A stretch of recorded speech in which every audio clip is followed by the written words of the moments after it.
হযরত মুয়াসিম ইবনে জালাল রাদিয়াল্লাহু তাআলা আনহু থেকে বর্ণিত আমার নবী আপনার নবী ইরশাদ করেন বলে লাইলাতুল বারাত যখন আসে মধ্য শাবানের রাত যখন আসে আল্লাহ দুনিয়ার দিকে এমন একটা রহমতের দৃষ্টি নামায় আল্লাহ বলেন ওই দিন এমন কিছু দৃষ্টি দিয়ে ও রহমতের ভান্ডারগুলো এমন ভাবে খুলে দিয়ে ওই দিন যদি কোনো বান্দা যদি আমার কাছে যদি ক্ষমা চায় আমি আল্লাহ জীবনের গুনাহগুলো maaf করে দিই। শুধু জীবনের গুনাহ maaf করে তাই নয়, ওই বান্দা যদি কোনো রিজিকের কমতি থাকে আল্লাহ রিজিকগুলো দিয়ে দেয়। ওই বান্দার যদি কোনো যদি রোগে আক্রান্ত হয় রে আমার আল্লাহ ওই রোগগুলারে ওই রাতের চোখের পানির মাধ্যমে রোগগুলারে জড়ায়া দে। বন্ধুরা আমার সব কিন্তু করেন ওই দুই ধরনের মানুষের দেখে আল্লাহ ক্ষমা করবে না। একটা হলো আমার নবী বলেন ইল্লা মুশরিকিন আও মুশাহিন। এক নাম্বার হলো যারা মুশরিক আল্লাহর সাথে শিরক করে। আমরা যারা ভান্ডারি আছি আমরা কিন্তু আল্লাহ আল্লাহ বলে আল্লাহ দুইটা বলি না। আল্লাহ হলো এক, অদ্বিতীয় কেউ নেই, তিনি হলো রহমান। জোরে পড়েন মারহাবা। শুধু তাই না রে বন্ধু, ও আমার বাবারা, এই জন্য বান্দারেদেরকে একটা তহমত লাগায় শিরিক করে। আমরা শিরিক করি না, আমরা গোলামি করে। কারণ আজরাইল যায়, আমার হুজুর গাইবে গোলামি আজরাইল যায়, আমিও তার। আমি শুনতাম আমাদের ওইদিকেও যাইতো করে দুইজন করে দুই চাকরি। আজরাইল যায় আমিও তার, ওরে দুইজন করি দুই চাকরি। ওরে আজরাইল যান কবজ করে আমি করি তাবেদারি। আমি কি মরণকে ডরি। সুবহানাল্লাহ পড়েন আরো জোরে। হাই রে শুধু তাই নয়, এই জন্য আমরা আল্লাহ দুই বলি না, একটাই আমরা বলি আল্লাহকে পাওয়ার জন্য নবী লাগবে। নবী ছাড়া আল্লাহ রাজি হবে না। কারণ বলে এটা আল্লাহর ঘোষণা, নবীকে কষ্ট দিলে আল্লাহ রাজি হবে না। কথা বলেন ঠিক কি না? এই জন্য নবী লাগবে। নবীরে পাইতে গেলে আহলে বায়াত লাগবে, আহলে বায়াতকে পাইতে গেলে আওলাদ রাসূল লাগবে। আমরা সিস্টেম উসিলা তালাশ করে আল্লাহর সাথে কারো শরীক করি না রে বাবা। আমার নবী আপনার নবী কয় এক নাম্বার হলো যারা শিরিকের গুনাহ, যারা শিরিক করে তারা ইবাদত করে লাভ নাই, আল্লাহ তাদেরকে ক্ষমা করবে না। দুই নাম্বার হলো আও মুশরিকিন, যারা হলো যারা বিদ্বেষ করে, যারা অন্তরের মধ্যে বিদ্বেষ লাগছে, যাদের অন্তরের মধ্যে বিদ্বেষ আছে, হিংসা আছে, অহংকার আছে, তাদের অন্তরের মধ্যে হিংসা অহংকার বিদ্বেষ আছে রে বাবা, তারা কিন্তু আপনার তাদের গুনাহগুলো আল্লাহ maaf করবে না। দুই ধরনের মানুষের দোয়া কবুল হবে হবে হবে, কথা বলে হবে।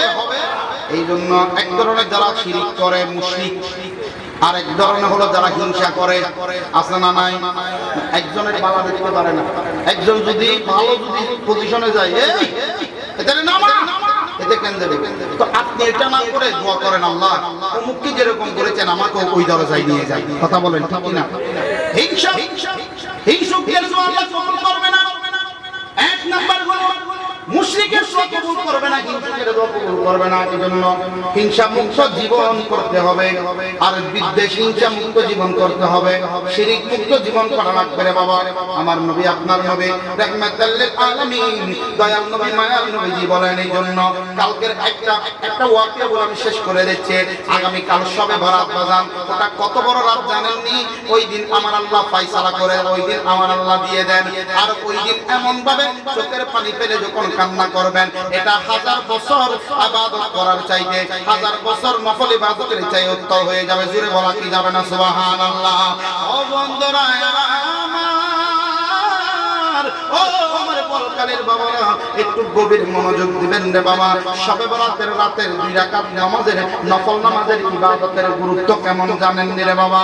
আমার নবী আপনার নবী রাহমাতুল লিল আলামিন কয় আব্দুর রহমান সুফুরি রাহমাতুল্লাহ আলাইহি তার কিতাব মুজাহাদুল মাজারিসের মধ্যে 2 নম্বর খণ্ডে 157 নম্বর পৃষ্ঠার মধ্যে একটা ওয়াকিয়া আনলেন রে বাবা।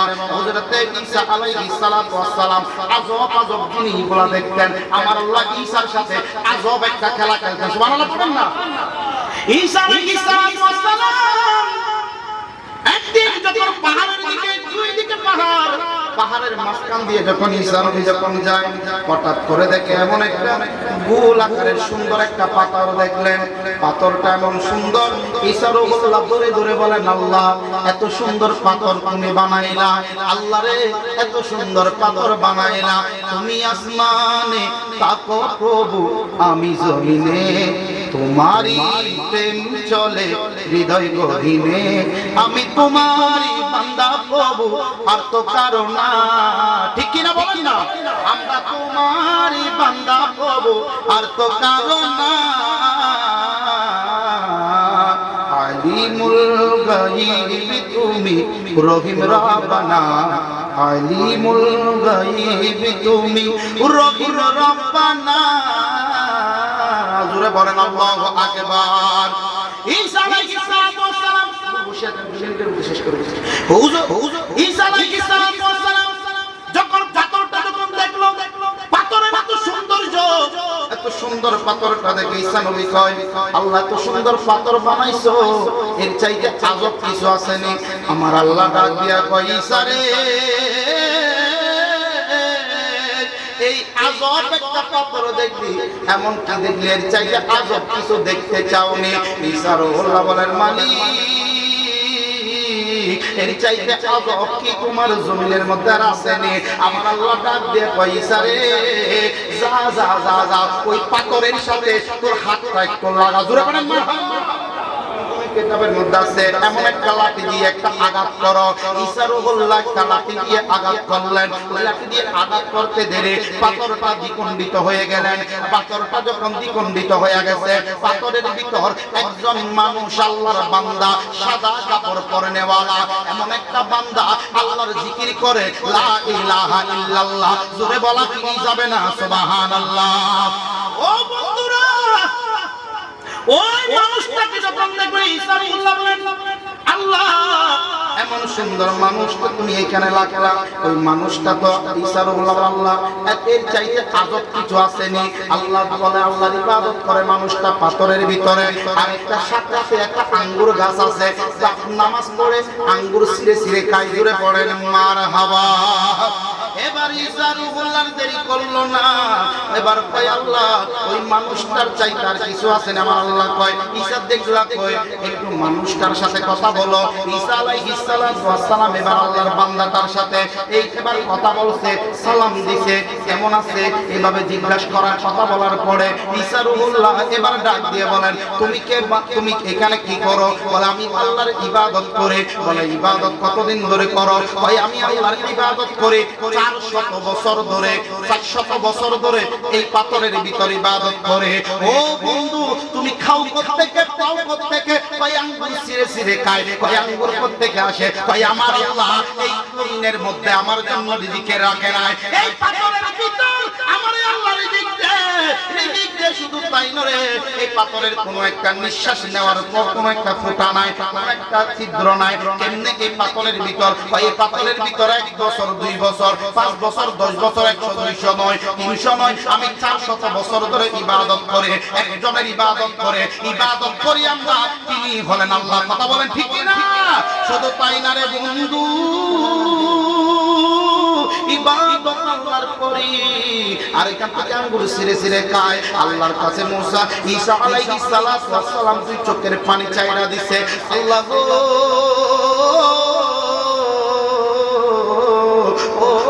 মালিক এর চাইতে আর কেউ কি আজব কোন, এর চাইতে আর কোন দামি মানুষ মনে হয় নাই। কারণ তিনি মানুষের সাথে কথা বলে না, ইবাদত করতে থাকে। এর চাইতে দামি মানুষ তোমার জমিনে আর কেউ নাই। সাথে সাথে আমার আল্লাহ ডাক দিয়া কয়, ও ঈসা, শুনে রাখো, শুনে রাখো, এর চাইতে আজব কিছু দেখতে চাওনি?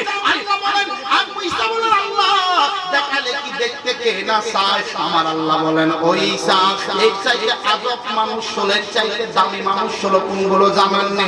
আমার একজন নবী আছে, আমার একজন বন্ধু আসবে, আখিরে জামানার নবী, শেষ নবী, খাতামুন নবীয়্যিন, তারপরে আর কোন নবী আসবে না।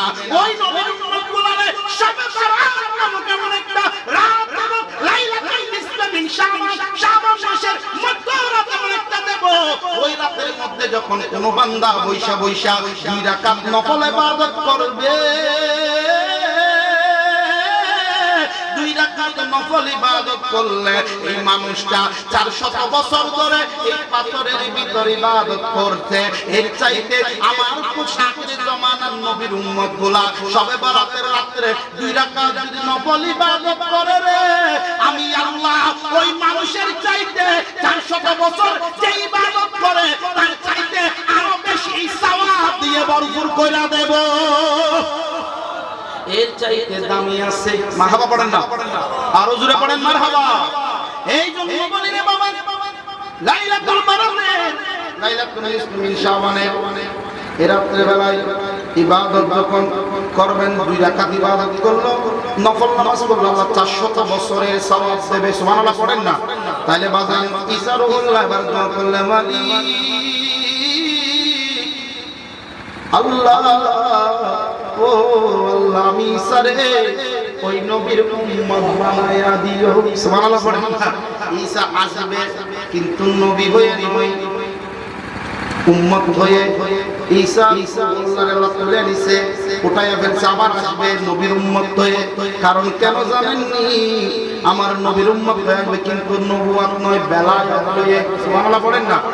এই জন্য বন্ধুরা আল্লাহ শেষ কথাটা বলবে মালিক তুমি আল্লাহ যদি কত মানুষ কত বান্দারা তুমি আল্লাহ লাইলাতুল বারাতের সময় তুমি maaf কইরা দাও মালিক। তুমি যদি আমরার মতো পাগলাদেরকে যদি আমাদেরকে maaf করে দাও, তোমার থেকে কফিয়ত নেওয়ার কেউ নাই, তোমার থেকে কফিয়ত নেওয়ার কেউ নাই। ও আল্লাহ কত মানুষ তুমি আল্লাহ maaf করে দাও, কোটি মানুষগুলো maaf করে দাও।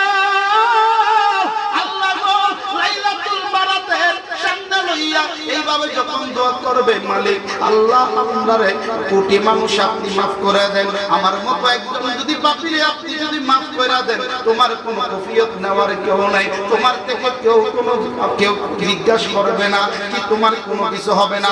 ও মালিক আমাদেরকে তুমি maaf করে দাও। এভাবে আল্লাহর দরবারে দোয়া করবা, আল্লাহ আমাদেরকে maaf করে দিতে পারে কি পারে না? এই জন্য দোয়া কালকে রাত্রে বেলায় সারা রাত ধরে ইবাদত করবে, শুধু সারা রাত ধরে ইবাদত করবে তাই নয়, ইবাদতের লাস্ট হলো ইবাদত করবেন রাত্রে বেলায়। আমার নবী আপনার নবী রাহমাতুল লিল আলামিন বলেন, আন আলী রাদিয়াল্লাহু তাআলা قال রাসূলুল্লাহ সাল্লাল্লাহু তাআলা আলাইহি ওয়াসাল্লাম ইদা কানাত লাইলাতুল নিসফ মিন শাবান, রাত্রে বেলায় আমার নবী বলেন লাইলাতুল নিসফ মিন শাবান যখন আসবে, লাইলাতুল বারাত যখন আসবে, রাত্রে বেলায় ইবাদত এই দিন যখন আসবে, ফাকুমু লাইলাহা, তোমরা রাত্রে বেলায় ইবাদত করবে। ওয়াসাউমু ইয়াওমাহা, পরের দিন একটা রোজা রাখবে। এটা নফল রোজা, রাতের ইবাদত করে পরের দিন একটা রোজা রাখবে। এই ইবাদত রোজার সাদাকায় আমার আল্লাহ আমাদেরকে বিগত দিনের গুনাহ মাফ করে দেবেন, সামনের 1 বছর পিছনের 1 বছর গুনাহগুলো আল্লাহ মাফ করে দেবেন। ওই রাতে স্পেশাল পোস্ট থাকবে, আল্লাহর ফেরেশতারা থাকবে, ওই রাতের বেলা ইবাদত করে মালিককে যেন রাজি করে আল্লাহর ওলিদের সোহবতে থাকার আল্লাহ তৌফিক দান করুক, আমিন।